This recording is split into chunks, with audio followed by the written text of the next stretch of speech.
டேஸ்டியான ஒரு mushroom soup பண்ண போகிறேன். இது குக் கோமாளியில் பண்ண ஒரு ரெசிபி. ரொம்பவே சிம்பிளாக ஈஸியாகவே பண்ணலாம். இந்த சுவையான க்ரீம் ஆஃப் மஷ்ரூம் சூப் எப்படி செய்கிறதுன்னு இந்த வீடியோவில் பார்க்கலாம். ஃபர்ஸ்ட் ஒரு கடாயில் 2 டீஸ்பூன் எண்ணெய், 1 டேபிள் ஸ்பூன் பட்டர் எடுத்திருக்கேன். பட்டர் மெல்ட் ஆனதும் இதில் சின்னதாக கட் பண்ண 1 டீஸ்பூன் பூண்டு, சின்னதாக கட் பண்ண பாதி வெங்காயம் சேர்த்து வதக்கலாம்.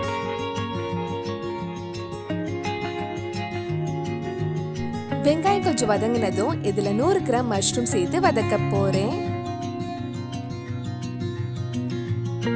ஒரு 5 நிமிஷம் இது வதக்கலாம். மஷ்ரூம் சீக்கிரமே வெந்துடும்.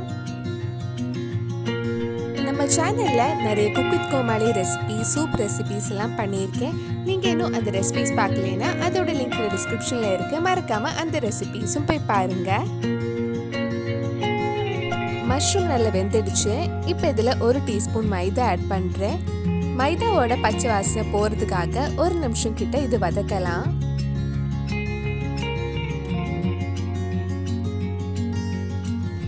இப்போ இதில் 3 கப் தண்ணி ஊற்றி 5 நிமிஷம் கிட்ட கொதிக்க வச்சுக்கோங்க.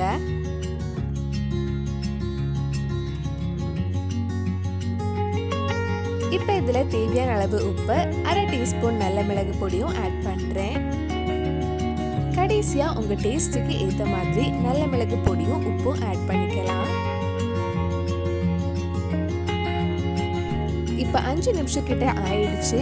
இனி இதில் இருந்து பாதி மஷ்ரூம் எடுத்து நல்லா ஆறுனதுக்கு அப்புறம் மிக்ஸி ஜாரில் போட்டு கொஞ்சம் தண்ணி ஊற்றி நல்லா ஸ்மூத்தாக அரைச்சி எடுக்கலாம். இந்த மாதிரி நல்லா ஸ்மூத்தாக அரைச்சி எடுத்துக்கோங்க. இப்போ நம்ம அரைச்ச மஷ்ரூம் இதில் சேர்த்து மிக்ஸ் பண்ணதுக்கு அப்புறம் ஒரு 2 நிமிஷம் கொதிக்க வைக்கலாம்.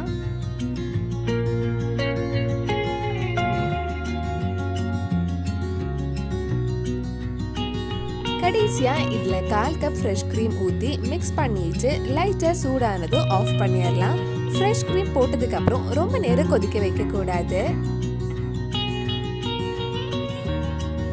டேஸ்டியான cream of mushroom soup ready ஆயிடுச்சு. கண்டிப்பா நீங்களும் இந்த சூப் ரெசிபி உங்க வீட்டில் செஞ்சு பாருங்க.